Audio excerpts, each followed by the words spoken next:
Hello friends, and welcome back to Farmyard Care. If you love backyard gardening, growing clean food, saving money, and finding practical ways to make your home a little more self-reliant, today's video is for you. Picture this. It's a cool Saturday morning, and instead of heading to a busy grocery store or spending another weekend maintaining a lawn that gives nothing back, you step outside into a backyard that actually helps feed your family. Fresh greens, useful space, and a simple system working together right at home. For many families, more than $1,000 disappears every year on chicken, beef, and pork alone. Most people accept that as normal. They pay for the raising, the processing, the packaging, and the transport without ever questioning whether there is a better way. But there is. What if your backyard could produce a steady supply of clean, efficient, home-raised meat with surprisingly low ongoing cost? In this video, we're diving into one of the most practical, old-school homesteading systems still relevant today, the two-rabbit backyard system. And by the time we're done, you may never look at lawn clippings, garden weeds, or unused backyard space the same way again. So if you're ready to take more control over your food and learn something genuinely useful, make sure to subscribe to Farmyard Care, and let's get into it. Part 1. Why rabbits? The ultimate backyard livestock. When most people think about raising animals for food, they picture cattle in a pasture, pigs in a pen, or chickens scratching around the yard. Rabbits usually do not make that first list, but maybe they should. One of the biggest reasons is simple. Rabbits fit where other livestock often cannot. In many suburban and even urban areas, chickens bring noise, pigs bring smell, and both can bring complaints. Rabbits are different. They are quiet, naturally clean animals, and they tend to stay unnoticed. If your neighbors cannot hear them, smell them, or see them, you can often keep a productive little meat system without drawing attention. But the real advantage is efficiency. Rabbits can turn feed and water into meat at a rate that surprises most beginners. On the same basic resources, they can produce far more usable meat than larger livestock. That makes them especially attractive for families working with limited space, limited money, or both. And then there is the meat itself. Rabbit is a lean, mild, all-white meat that is high in protein and lower in fat and cholesterol than many of the meats people buy every week. It is not strong or gamey either. In a home kitchen, you can use it in many of the same meals where you would normally use chicken.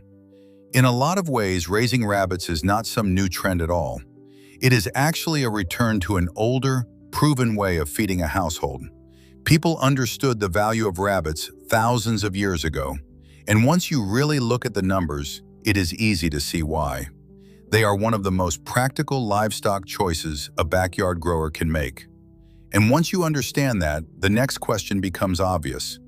What does a simple rabbit system actually look like? Part 2. The system explained. The magic trio.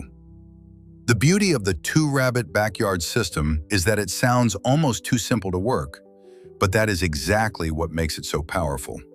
You do not need a big barn, acres of land, or a full farm setup. At its core, this system starts with just 3 animals, 2 female rabbits, called does, and 1 male, called a buck. Now let's talk about why that small trio can produce so much. A healthy doe can typically raise 4 to 5 litters in a year without pushing her too hard. Each litter often brings 7 to 9 kits, and those young rabbits grow quickly. By around 8 to 12 weeks, many of them will reach a practical processing size of roughly 4 to 5 pounds. When you put those numbers together across 2 productive does, the results add up fast. You are looking at the potential for around 160 to 200 pounds of meat in a year from a setup that takes only a fraction of the space and feed required by larger animals. For a family trying to stretch the grocery budget while building more food security at home, that is not a small benefit. That can mean regular, protein-rich meals coming straight from your own backyard through the entire year. Of course, good results depend on choosing the right rabbits from the start. For meat production, Medium to large breeds usually give you the best balance of growth, efficiency, and usable carcass size. Breeds like New Zealand Whites, Californians, and Champagne d'Argent have earned their reputation for a reason. They grow well, convert feed efficiently, and suit a practical backyard system. What you usually want to avoid are giant breeds that eat heavily but spend too much of their early growth on frame and bone instead of meat. They may look impressive, but they are often not the most economical choice for a family system like this. So once you have the right trio in mind, the next step is just as important: giving them a housing setup that keeps them healthy, secure, and easy to manage. Pate, housing your fluffle, cages, tractors, or colonies. Once you have your rabbits, housing becomes the foundation of everything else. A good setup affects cleanliness, health, breeding success, labor, and even how much feed you end up spending over time. In general, there are 3 common ways to keep meat rabbits, and each one comes with its own strengths and trade-offs. The first option is wire cages or hutches, and for most beginners, this is the most practical place to start. A properly sized suspended wire cage gives each rabbit a clean, dry space and allows manure and urine to fall through instead of building up under their feet. That alone helps reduce odor, improves hygiene, and cuts down on problems linked to damp ground and disease. If you go this route, make sure the cage is roomy enough for the rabbit to move comfortably, and always provide a solid place for resting so the feet are not constantly on wire. The second option is a rabbit tractor. This is a movable pen with an open bottom that gets shifted onto fresh grass each day. It is appealing for obvious reasons. The rabbits get access to pasture, sunshine, and fresh forage, and your feed costs can go down. But this method asks a lot more from the keeper. You have to watch closely for digging, predator pressure, and parasite exposure from constant ground contact. It can work well, but it demands consistency and careful management. The third option is the colony system, where several rabbits live together in a larger, enclosed area. This approach is often seen as the most natural because rabbits can dig, socialize, and behave more like they would in the wild. There is beauty in that, no doubt. But from a management standpoint, colonies can get complicated quickly. It becomes much harder to control breeding, monitor individual animals, and stop health issues before they spread through the group. After many years of watching what works best for new keepers, I still believe suspended wire cages are the smartest starting point. They make daily care easier, help you learn your rabbits well, and give you more control while you build experience. And once the housing is handled, we can move into one of the most exciting parts of this whole system: how to feed rabbits in a way that keeps costs incredibly low. Part 4. Foraging for free feed. Now we come to one of the most exciting parts of this whole system. And for many backyard growers, this is where the idea really starts to click: feeding rabbits without depending entirely on expensive bags of feed. A rabbit is built to turn plant material into usable protein. And once you understand that, your yard starts looking less like wasted space and more like a pantry. During the warmer months, your rabbits can do incredibly well on many of the weeds and greens most people spend time trying to remove. Dandelion, plantain, clover, and even crabgrass can all become valuable feed. On top of that, the garden itself can help carry the load. Carrot tops, radish leaves, broccoli leaves, and other clean vegetable trimmings can all go to good use instead of being thrown away. And then comes the question every practical grower asks: what happens in winter? This is where tree hay becomes such a smart, old-fashioned solution. In summer, you can cut leafy branches from safe trees like willow, apple, mulberry, and maple. Tie them in bundles, dry them in the shade, and store them away. Then when cold weather sets in and fresh forage disappears, those dried branches become valuable winter feed.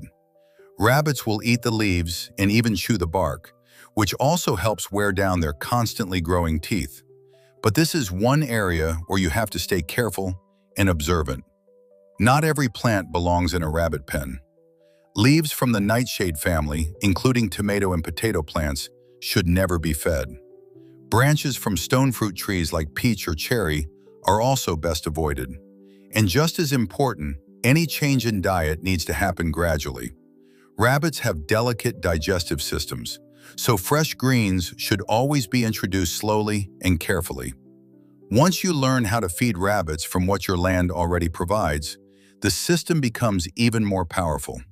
And when good feed is paired with proper breeding, that is when this small backyard setup really begins to multiply. 5. The magic of multiplication, breeding, and kindling.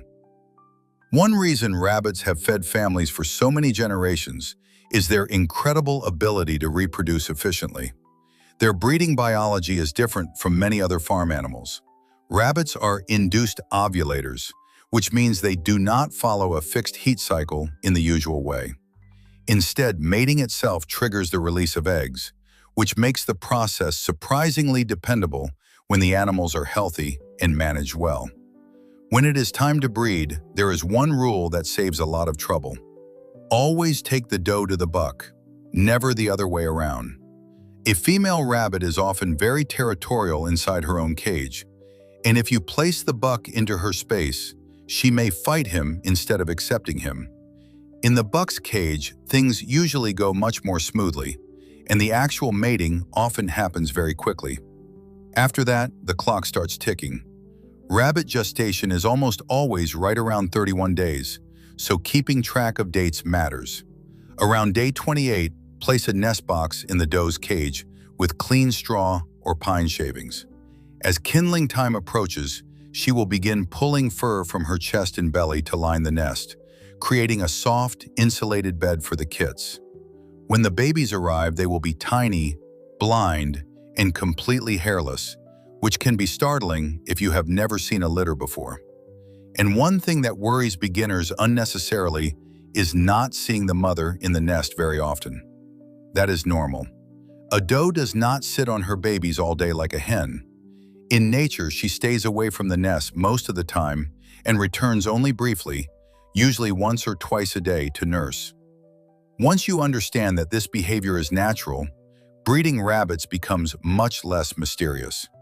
And as the rabbits grow and the system begins producing food, there is another benefit building quietly in the background, one that can transform your garden just as much as the meat transforms your kitchen. Part 6. The unsung hero, garden gold.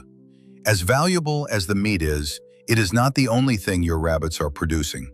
In fact, if you are serious about gardening, there is a second reward in this system that can be just as exciting: rabbit manure. Most gardeners already know that some manures are too strong to use fresh.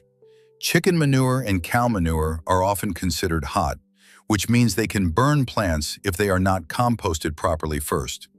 Rabbit manure is different. It is considered a cold manure, and that makes it incredibly convenient. In many cases, you can collect it from under the cages and apply it directly to your beds without waiting months for it to break down. And it is not just convenient, it is useful. Rabbit manure contains a strong balance of nitrogen, phosphorus, and potassium, along with trace minerals like calcium and magnesium that help support healthy soil and steady plant growth. It works almost like a gentle, slow-release organic fertilizer, feeding the garden over time without the harshness that comes from stronger fresh manures. This is where the whole backyard system begins to feel beautifully connected. The garden produces weeds, prunings, and scraps. The rabbits turn that rough plant material into meat and manure. Then the manure goes right back into the soil to grow an even better garden the next season. It is efficient, practical, and deeply satisfying because very little is wasted. That kind of cycle is what makes small-scale homesteading so rewarding. But of course, no system is complete without talking honestly about the hardest part of all, and that is exactly where we need to go next. Part 7. The elephant in the room, processing. Now we come to the part that makes many people pause, and it needs to be talked about honestly: processing. A lot of beginners get excited about raising rabbits, start naming them, caring for them like pets. And then when the moment of truth arrives, they realize they are not emotionally prepared. And that is how a small meat system can quickly turn into a backyard full of animals, a rising feed bill, and no real plan for feeding the family. The truth is, taking responsibility for an animal's life is never something a thoughtful person treats lightly. If that feels heavy to you, that does not make you weak. It means you understand the seriousness of producing your own food. But it is worth remembering that buying meat from the store does not remove that reality. It only hides it behind packaging, distance, and an industrial system most people never have to see. When you raise and process your own meat, you accept full responsibility from beginning to end. You know how that animal lived. You know what it was fed. You know it was cared for properly, kept clean, and handled with respect. That changes the relationship completely. And for many people, that experience creates something deeper than convenience or savings. It creates gratitude. You stop seeing meat as just another product on a shelf. You begin to respect the life behind the meal in a much more real way. And once that mindset settles in, you start making better decisions across the whole system. Which brings us to a few common mistakes every beginner should avoid. Part 8. Common mistakes to avoid. If you want this rabbit system to work well from the start, there are a few beginner mistakes that can cause problems fast. The first is starting too big. This is one of the most common errors I see. People get excited, buy a whole group of rabbits at once, and then realize they do not yet understand feeding, cleaning, breeding, or daily management well enough to keep up. Starting with one doe or a very small setup gives you time to learn the rhythm of rabbit care before expanding into a full trio. The second mistake is poor heat management. Rabbits handle cold much better than most people expect, as long as they stay dry and protected from wind. Heat is the real danger. Once temperatures climb too high, rabbits can decline quickly, and bucks may lose fertility for a period of time after overheating. In hot weather, shade, airflow, and simple cooling methods like frozen water bottles can make a huge difference. The third mistake is using the wrong wire in a cage floor. Thin wire may look convenient, but it can injure a rabbit's feet and create painful sore hocks that are difficult to correct. A proper cage floor needs sturdy welded wire that supports the animal well and stands up over time. If you can avoid those three mistakes, you give yourself a much stronger start. And when you step back and look at the whole picture, you realize this system offers much more than just meat. Conclusion: reclaiming your independence. Raising meat rabbits is not only about cutting the grocery bill, even though saving a meaningful amount of money each year is certainly part of the appeal. More than that, it is about resilience. It is about knowing where your food comes from, knowing how it was raised, and knowing your family has access to something clean, practical, and dependable. When prices climb or supply chains become uncertain, you are not standing in a panic at the store. You are stepping into your own backyard with confidence. Yes, this kind of food system asks more from you. It asks for attention, responsibility, and consistency. But in return, it gives you something that is getting harder to find: real peace of mind. So let me ask you this. Which part of starting a backyard rabbitry feels like the biggest hurdle for you right now? Let me know in the comments, because I read them and I truly want to help. If you found this video useful, be sure to like, subscribe to Farmyard Care, and share it with someone who wants to take more control over their food supply. Until next time, keep growing, keep learning, and keep caring for your farmyard. See you in the next video.